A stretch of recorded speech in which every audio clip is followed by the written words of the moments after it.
السلام علیکم ورحمت الله وبرکاته. یو محترم پوښتنه کړې ده چې په غوایي کې اختري فضیلت لري که په پسه کې. محترمه دا څو صورته دي. یو صورت دا دی چې یو سړی وایي زه اختری کوم، غویی حلالوم، دا یوه اختري په ځای کې زه یو غویی حلالوم، نو په دغه صورت کې تر هغه یوه پسه دغه یو غویی فضیلت لري. نو وایي دا غویی خو او که وشوي اوه اختریانو پکښې ځایېدلی سي، نو چې دی غویی حلال کړي، یو یې هغه واجب اختری سو، هغه شپږ یې نو نفل سو، نو تر یوه پسه یو غویی فضیلت لري او ثواب لري، اجر لري. یو دا ډول صورت وي، یو سړی وایي زه اختری کوم، پسه ګران راته پرېوځي، خو په غویي کې شریکېږم، په غویي کې اختری کوم. په دغه صورت کې بیا تر غویي د پسه اختری فضیلت لري، ځکه په غویي کې دی اومه برخه سو، هغه پسه ټوله برخه د قرباني سو. دا دوه صورت. دریم صورت دا دی، یو سړی را ولاړېږي وایي زه اوه اختریان کوم، یا واجب یا نفلي. واجب دا وي چې مثلا ورونه اوه ورونه یې په یو غویي راولو حلالوي، نو په دغه صورت کې بیا اوه پسونه تر دغه یو غویي فضیلت لري، ځکه د پسه غوښه طبعا د غویي تر غوښې پورې ښه خوند کوي، او اوه پسونه په قیامت کې تر یوه غویي ګران وي.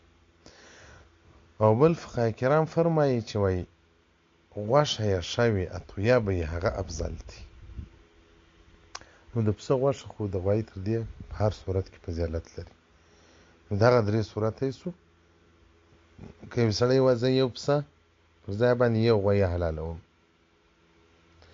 اختری را باندې واجب دی، د پسه پر ځای غویي حلالوم، نو بیا تر پسه غویي افضله دی، ځکه تر یوه پسه غویي ګران دی، غوښې هم ډېر دي.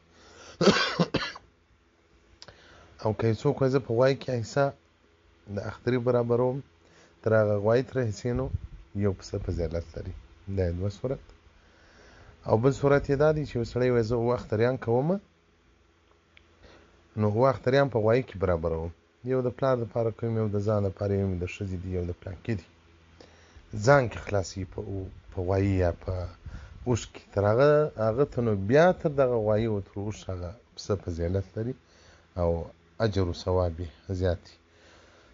رد المحتار دې ته پوره وضاحت ورکړی دی، او دغه رنګه فتاوی هندیه جلد 5 صفحه 299 کتاب الوصیه الباب الخامس، او دغه رنګه فتاوی سراجیه باب المتفرقات صفحه نمبر 90.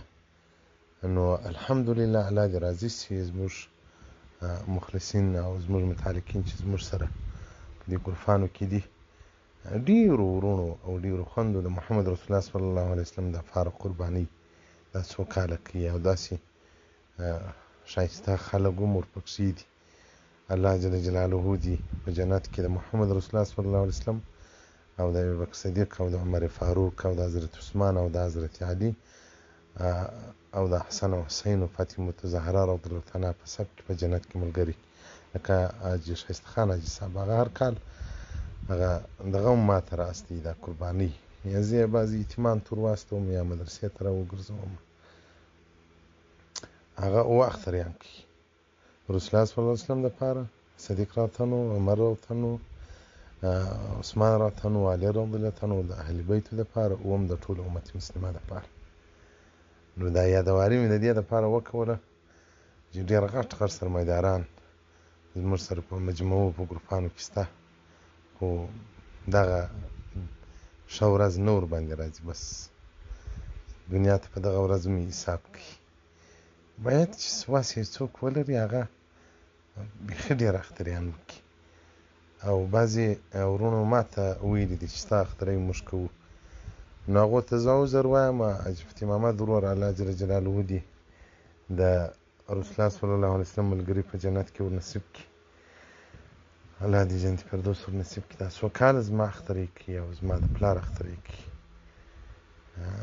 زه څلور اختریان کوم، یو زما دی، یو زما د پلار دی، یو د رسول الله صلی الله علیه وسلم مبارک دی، یو زما د مرشد اختری. دا څلور اختریان زه کوم، نو دوه دغه پر غاړه راسه اخیستي دي. نو الله دې د ده د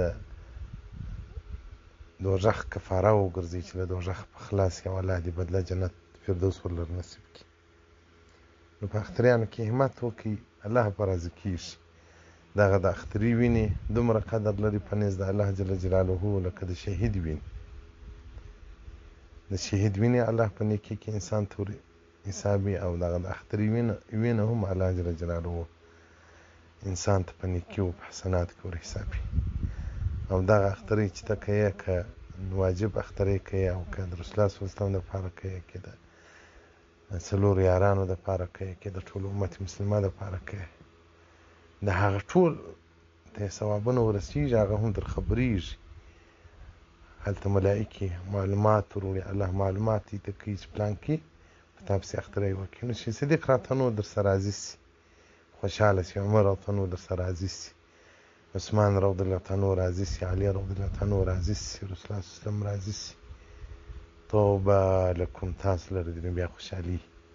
الحمدلله د زموږ خدمت ته رنګ درلودلی دي، ډېر مخلصین د رسول الله صلی الله علیه وسلم قرباني نه ده پرېښې. پخوا بې ورپام نه و، خو زموږ له ملګرۍ سره یې ورفهم سو، توجه یې سو. هغه څوک چې وس نه لري، هغه خلاص دی، هغو ته الله جل جلاله په دا نیت اجر و ثواب ورکوي. والسلام علیکم ورحمة الله وبرکاته.